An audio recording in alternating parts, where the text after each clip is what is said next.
Hi everyone, welcome to my channel basic cook. ಇವತ್ತು ನಾವು ಪೇರಳೆ ಹಣ್ಣಿಂದ ಚಟ್ನಿ ಹೇಗೆ ಮಾಡೋದಂತ ನೋಡೋಣ.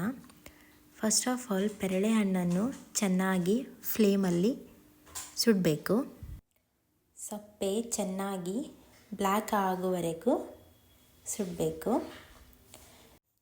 ಸ್ವಲ್ಪ ತಣ್ಣಗಾದ ಮೇಲೆ ಲೇಯರ್ ತೆಕ್ಕೊಳ್ಬೇಕು.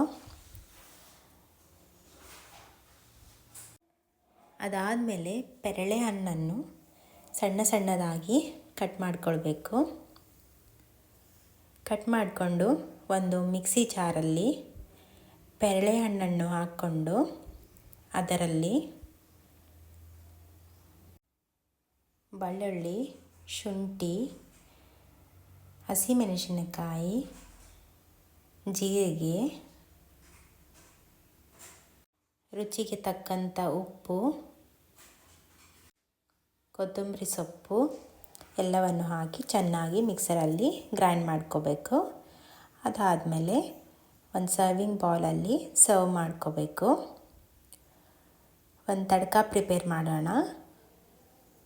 ಒಂದು ಪ್ಯಾನಲ್ಲಿ ಎಣ್ಣೆ ಹಾಕಿ ಅದರಲ್ಲಿ ಸಾಸಿವೆ ಹಾಕಿ ಸ್ವಲ್ಪ ಒಣಮೆಣಸಿನ್ಕಾಯಿ, ಕರಿಬೇವು ಸೊಪ್ಪು ಹಾಕಿ ತಡ್ಕ ರೆಡಿ ಮಾಡಿಕೊಳ್ಳಿ.